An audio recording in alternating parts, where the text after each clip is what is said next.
Hi everyone, I'm here today with Sir Trevor Brooking. Trevor, it's an honour again to see you. Very good. Hope you've been well, all good? Yeah, surviving as they say. I'm still worried about my team, West Ham. But, I we'll see what happens in the next few weeks. Yeah, hopefully it'll all resolve itself how we want it to.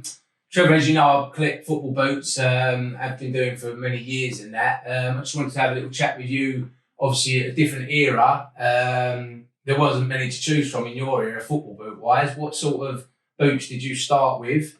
What year was that? Obviously, you were going back to 60. Yeah, I mean, I joined West Ham in 65. Right. I could have joined in 64.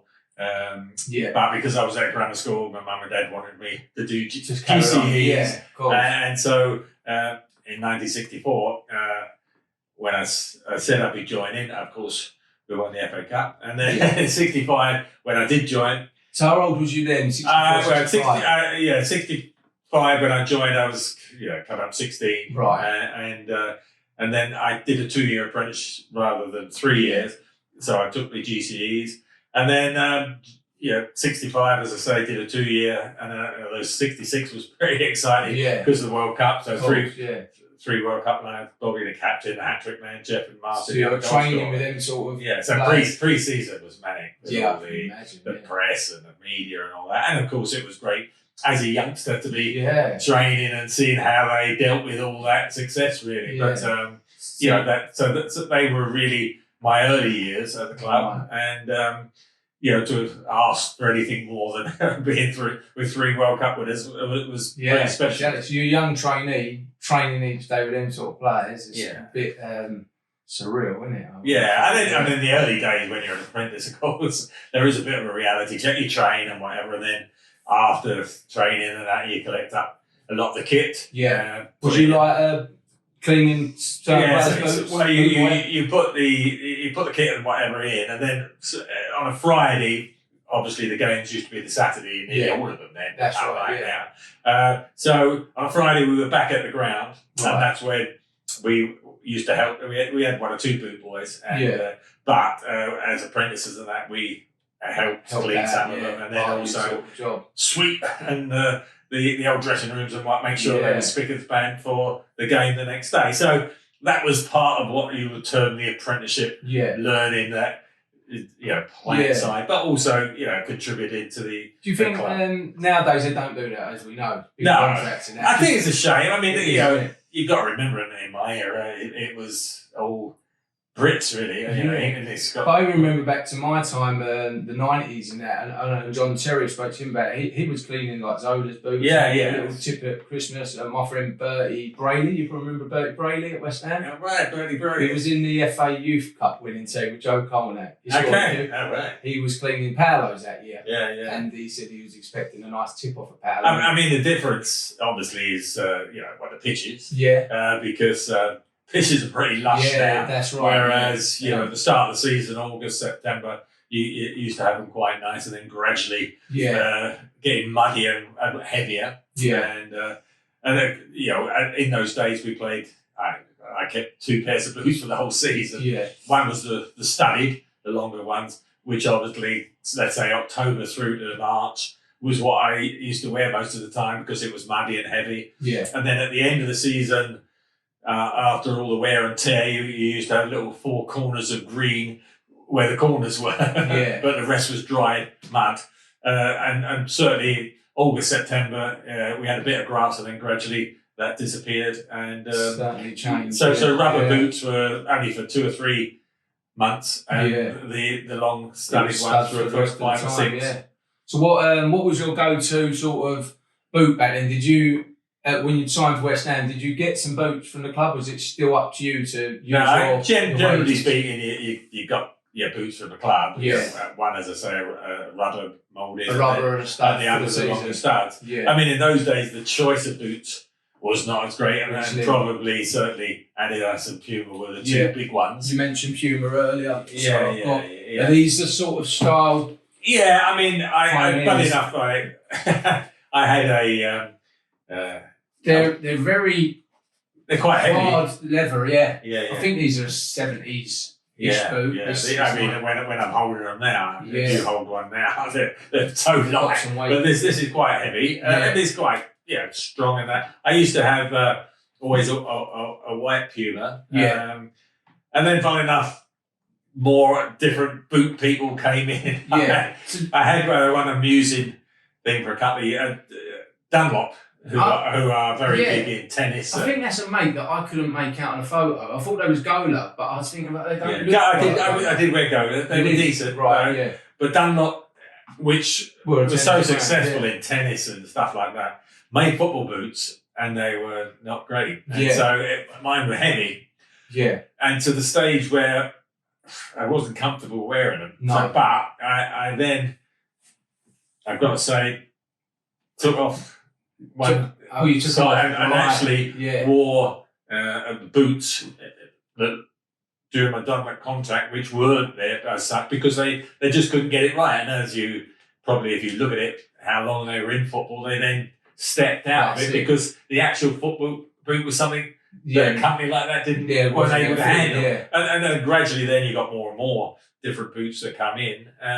But Puma were always really good, and I felt comfortable with those. Probably wasn't appropriate, but my wife decided that my boots that I wore in the cup final in 1980, which was Puma, they needed sort of. She sent them away somewhere. Oh right. She got them gold covered. Is that so? That's what's happened to them. So they're still at home in that.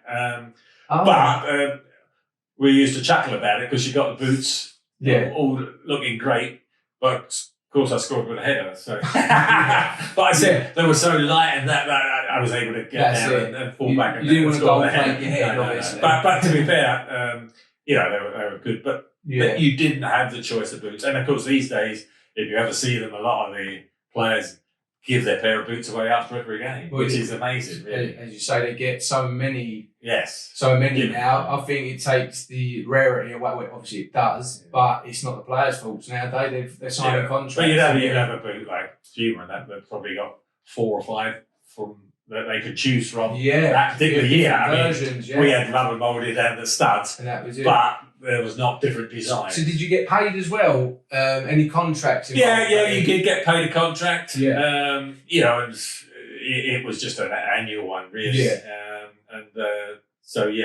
Not huge amounts. You probably needed to be an international player to get the boot contract. The clubs, you'd never really get a club contract for wearing it, unless, of course, you had a cup final or something like that where you got shown. So to a certain extent, the commercial side was so different to what it is. I mean, obviously they didn't have the way of promoting like they do now with Instagram and your social media platforms. I suppose that's what. Well, the interesting thing, I mean, I always tell people is that, when I joined the club, obviously 65 and then 66, and then Bobby, and I made my debut in 67. Where was that at Old Trafford? No, it was Burnley. Was your first goal at Old Trafford? Is that what I'm thinking? Yeah, probably. Yes, I did score there. That's right. Although Bessie got a hat-trick against us when we won 4-2. When we lost 4-2. So he was awesome that day. The Burnley game I always remember purely because Ron liked you to, as a youngster, perhaps play away from home, not too much pressure. To make your debut away. So you made the friends and family. And Burnley were a good team in those days. And the great thing was in my day, as I say, I think it was August, September in 67, but we drew 3-3. Right. And the magical... When did you get on? Did you come off the bench or did you start? No, that was the first game I started. I mean, I might have been on the bench before, but that was the first game. Ron told me on the Thursday, coming up to Burnley, you're going to start. So that was nice. Yeah. And then, as I say, we drew 3-3, and the great moment for me was our goal scorers, believe it or not, were Peters, Hurst and Moore. Probably scored a goal for me in my debut. So, so that was a bit special. So you really knew that you had landed. Well, you made it. Somebody's looking up after there. But so that was a great moment. But in those days, as I say, in the late 60s and whatever, to get the when I first got into the side, I was playing up front. always quite amusing. My mum and dad always nicked it when I scored a hat trick, believe it or not, playing centre forward. Right. Trying to think who was against now. Anyway, we won 5 and got the hat trick, and then I gave the match ball signed and everything to my mum and dad, thinking, "Oh, nice, yeah, this is what you do." Yeah, of course. And of course, as I was playing up front then, I didn't quite realise when I went into midfield I might not get another one. So I never got another hat trick. You never got another hat trick. He had what, 640? Yeah, 600 odd games. Yeah, I was lucky. I probably quite an achievement. Yeah, I was always trying to score. I just got over the 100 goals.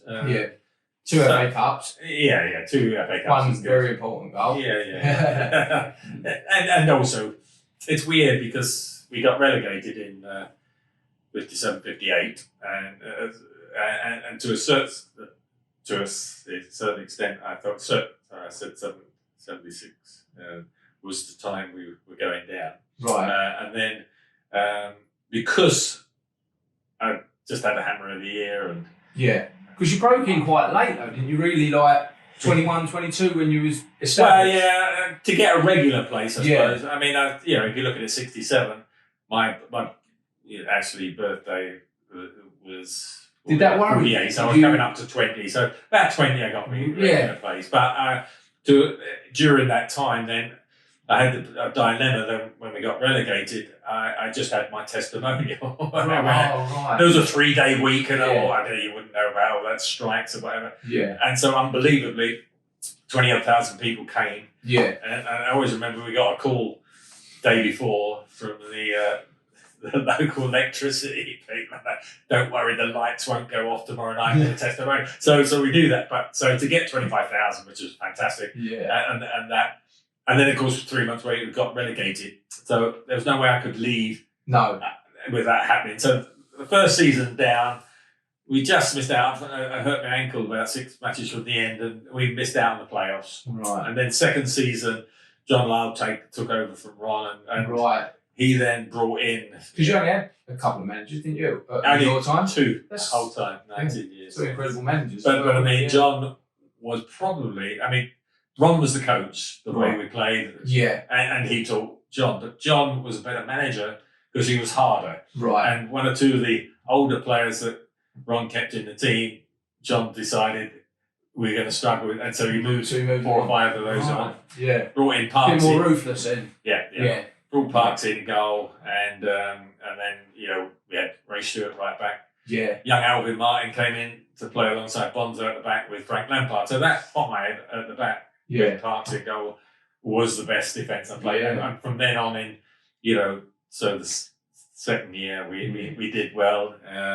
It was the 78-79 was the first year. 79-80 we won the cup, and then 80-81. What was it like FA Cup week for both of them, 75 and 80? Obviously, is it such a bit? I know it's not as big as it used to be now. When I was growing up, the FA Cup meant everything. It still does to me today, but sometimes you get the second string teams playing and what have you for the bigger clubs because they've got Champions League and that. But where did you stay? Like on the week? We went away the day before. Just the day before. Yeah, and then get your suits measured in the week. We already had all that stuff, and then really, we sometimes it was the sort of Friday night. The TV cameras came along to do the. What hotel was you staying at? Well, to be fair, near Wembley there. There is 1 or 2 right next to Wembley. Right. We were just a little bit further out beyond Hendon and whatever, so a quieter, not next to the ground. Yeah. So then also, you could have your interviews done. I remember Bonzo, the captain, was always reluctant to do the interviews, and he used to go for a walk or he'd go down to Benton office when he thought. And then unfortunately for him, on one of them, I can't remember, it was the 80 or 75, he came back. But they had a problem with their cameras, and so they hadn't done the filming. No. So he got ambushed. But he only sat there as long as they didn't ask him a question. He was very nervous, Bonzo. But so you did the interviews, and then in the morning of the game, the Saturdays, the coverage used to start about 10 and 11. Yeah, that's what I remember. So it was brilliant. You gave it all the build up. you saw different players interviewed and all that. And Yeah. so that, it was a big occasion. Did you do the music videos? They've done that for a music video. They did that for a period. Yeah, we did a sing along. Yeah. And Trevor blowing bubbles. I think. Yeah, not sure fun. we get. Nah. But because you banged it got in the charts at one time. When we did, I played for England. We did a couple before, tournaments and again they did quite well. But it's a bit of a laugh, and some come out a bit better than others. Sunderland, and now West Ham forward again with Brooking. A level flick there for Cross, and in fact it comes through to Pearson. And here's Devonshire. West Ham really carrying the fight now to the favourites Arsenal as Devonshire goes past Talbot. The cross there that Jennings couldn't get. Oh, and Cross almost got it in there, and Pearson has!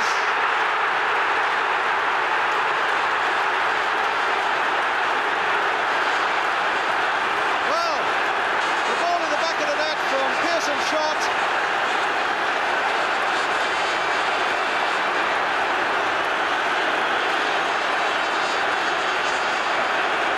Was involved there as well. Here's Devonshire with 13 minutes gone. Devonshire with the cross. Jennings couldn't reach that one. Cross had a bang at that one, and it comes out again to Pearson. And in fact, it went in off Brooking, I think. What do you make of the modern day footballs now, Trevor? Have you felt these? They're so light. Yeah. I mean, you was using maybe the Adidas Tangos back in the 70s and 80s, similar to that one. Well, that's a bit more modern. To be honest, that one is still really modern. That is, it's 98 World Cup. That one is. I mean, if I was talking about late 60s. Yeah. Did you have the laces there? Oh, I had the laces. Yeah. So you grew up with the laces. Yeah. It was a nightmare. Yeah. I mean, luckily I wasn't. I wasn't a great header of the ball, so. Yeah. But if you got the knot. Imagine on a wet ball as well. And the footballs all got heavier. So gradually they got rid of the bit of lace and that showing, and so the balls like this. I don't even think they have seams today, Trevor. They're I think they're like glued together. They fly all over the place, don't they? Well, the other thing as well, the pitches are so they're not and they water them, and I mean. Our team in my era would have been really good because we passed the ball really because Ron got us doing that. And so to play on the pitches that they're playing now would have been unbelievable. Fantastic. The evolution of the boots, then, Trevor. This is the 1994 Predator, which is they're the first ones. Yeah. It's not bad. Pretty much. They're quite heavy, they're quite bulky. Obviously you wasn't playing in these. You compare that to that one. That's it. Years ago, that's really you can see how things have changed, can't you? Yeah. Did your son, was he playing them? Was he demanding a pair of these? I didn't really demanded a pair of these. Yeah. But I mean, they all liked the colourful. Yeah. They went from that to then you had these are Gazza's boots, sort of 95, 96 these are, where they threw the red tongue into it. Yeah. So they're still getting really more publicity. Publicity, like you say. So. Gazza, David Beckham scored from the halfway line in them. I think timeless boot, the World Cup. I'm sure you've probably had probably what. I mean, they barely changed. You've got the Copa Mundial. The backs they're long, aren't they? Yes, that's it. Because they got quite lush. Yeah, and people still wearing them today. It's a leather boot because a lot of the boots. These are Mark Noble's boots, which he wore last season. Oh, right. That's the other interesting thing. They're colourful. Away from colours, The soles are always. I mean, like this one. Yeah. You got all. These are Declan's. Now these are what he wears now. He's quite a fussy Declan. He'll wear the same pair a lot, which I think is nice. That's good. Yeah, if you're comfortable with it. Why not? But they're quite an old-fashioned looking boot in the way that they're all leather still, and that's what Declan likes. That's what he wears. But Mark went with the more. It's interesting as well that they've got these different types of studs. Like we used to have, that was there. But then if you were the studded boots, that was it. 6 studs. 6 studs. That's it. They've got a 4, mixture. 2, and then they've got these different ones there. I don't know. But Mark says that he couldn't wear them boots if they didn't have the steam room at the training ground. So if the boots weren't steamed overnight, you can't get them on. It was too tight. Yeah. No. So it's just it's amazing, really. Yeah, it's just made of different stuff. Yeah. These are Alan Shearer's from 95, 96. Okay. So they're very. But certainly black and white. Yeah. In those days, that's what we. I mean, I packed up in '84, but we were still going. But the black and white then became, because I obviously used to cover it quite a lot with the media stuff. Yeah. And they were obviously then you got your names on the front, so where they turn them over. Mr. Beckham, brought that in the 90s. And so look, they've got all the so they've got ways of getting around everything. Yeah. But black and white was still really popular. I mean, even in our day. Well, I think in the 90s or early 2000s, it was the colours started creeping in, but you had to be a bit of a player, generally a striker. Start wearing colourful boots. And Jeff Hurst said to me, it makes him laugh when he sees centre backs in pink and green boots. It's not a problem nowadays. No. You're absolutely. Now these are the ones now, as you say, and the kind of stuff. Funny enough, I was looking the other day, 2 or 3 weeks, but. The West Ham players, they had about 4 different bottoms. Right, So whether they were orange or whatever like that. Yeah, but different soles.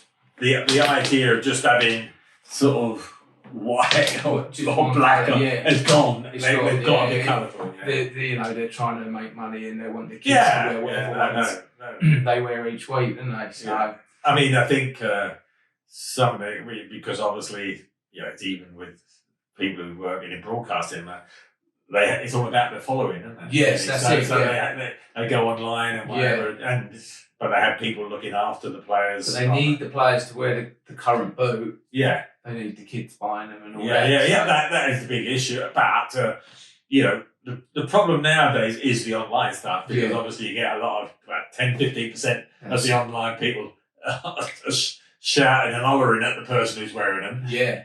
It's not all the fans who get online, and so that's why they usually have 1 or 2 people looking after a well-known player's commercial side. That's it, because 15 or 20% of it is giving them all sorts of abuse, and the other stuff is supporting them. So the whole game has changed, so different now. It's tough. I'm not sure it can be as enjoyable as, because in our year you wouldn't have had any of that. I feel sorry for the players nowadays. Listen, they just get on when they're on the football pitch. Football's football. That doesn't change. But there is a lot of commercial side of it that they've got to keep up with and trust certain people, dealing with so many things outside of just getting on the pitch. Yeah. You didn't have all that, did you? No. You were protected from that. Yeah, and there wasn't, the outlets that you've got now. Course, so, you might have done, newspaper article, you do interview before a game, but there was nothing the day-to-day stuff. No, that's it. So, and probably just as well, but, it's, you have a lot of overseas players now, and so, as I said before, I remember a couple of years ago, early season, and I think David might have just been taken over for one of his days, and he'd given 3 or 4 days off and to have a rest because they'd had a lively first 3 weeks. And what he found out was in 4 days, they 25 first team squad, 20 of them travelled all over the world. Yeah, that's it. In 3 or 4 days. Yeah. He thought they'd be rested, but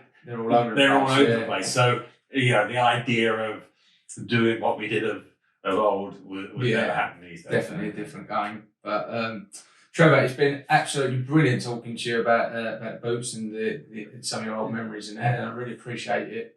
Thank you very much, Trevor. No, good. Many thanks anyway. Trevor Brooking, everyone. Thank you very much.